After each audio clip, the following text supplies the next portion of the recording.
because we've had a conversation about Phil, your idea of a consumption tax, a sales tax. Give me a percentage.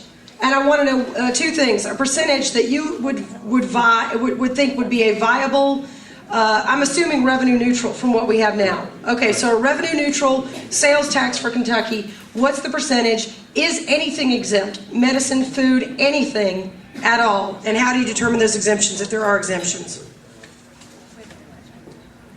It's a great question. I've worked with a group of economists from the University of Kentucky headed up by Dr. John Guerin.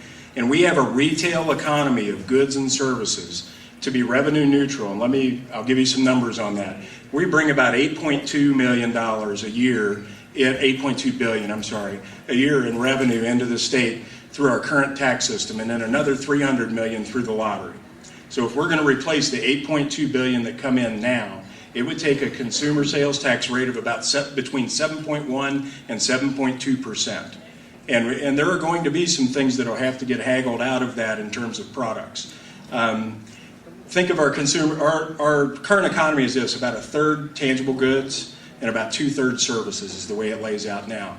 But we want to be smart about a couple of things. We don't want to put a sales tax, for instance, on the purchasing of a share of stock. Because if you do that, what you do is you're putting a 7.1% cost on buying that asset, and what you'll do is the people that invest in stocks and things like that will leave and go to another state, and we don't want our wealth leaving. So there are going to be a few exemptions to this, or a few exceptions to this, and that's what we're going to have to haggle out through the legislative process. We need to be common sense, but we need to be as broad-based as possible so that we can keep the rate as low as possible.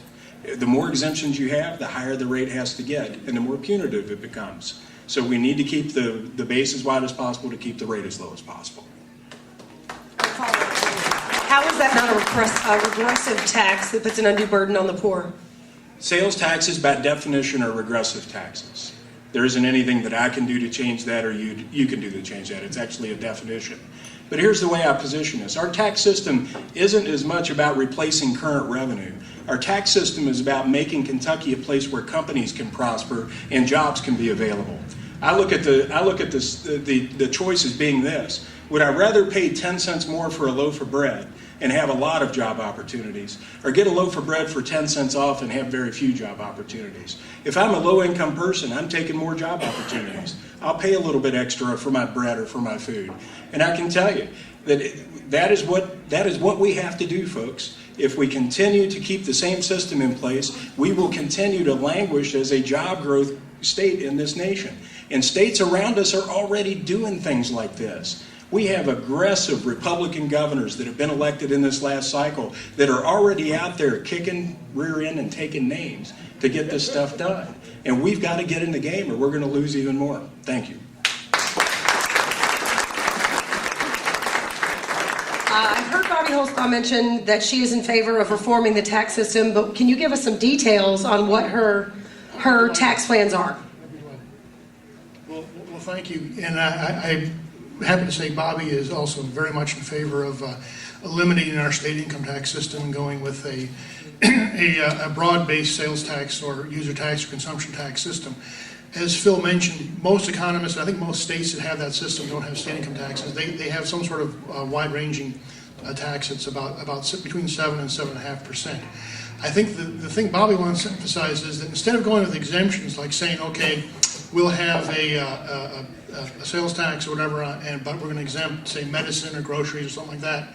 Instead, what we would do is say, okay, let's keep that whole system in place. But if you're on a fixed income or if you're on a lower income, you would get certain exemptions or rebates, as you would with a lot of you are familiar with the fair tax proposal for a federal fair tax situation. You get, if you would pay a sales tax instead of income tax, but you would also, everyone would get some sort of basic rebate or credit every year. If you had the system without state income taxes, you simply take your federal tax system, your federal taxes, and you could apply for a state rebate or credit for your purchases. And if obviously you're very poor, you're on a fixed income, you get a credit. And if you were more affluent and had more income coming in, it'll be balanced out, or it might be phased out after a certain income level.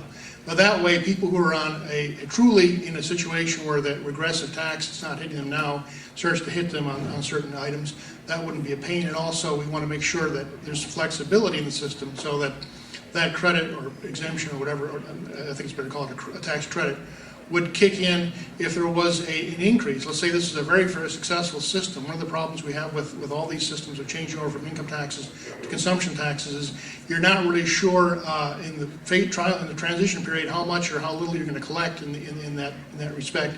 So if we do collect a great deal of money, more than historically what Kentucky's been bringing in, you could have a credit system where people will get a refund and not be overly charged for taxes. We don't want to see that happen, where you wind up with this system that's more attractive to business coming in, but people overall are getting hit with a much higher tax burden. We don't want to see that happen at all. So that would be what Bobbie would want to protect against. I think David Williams has said that he's not concerned about that and won't sign the tax pledge, and if there's a little more extra money, he's not going to worry about it coming in from a consumption or broad-based sales tax.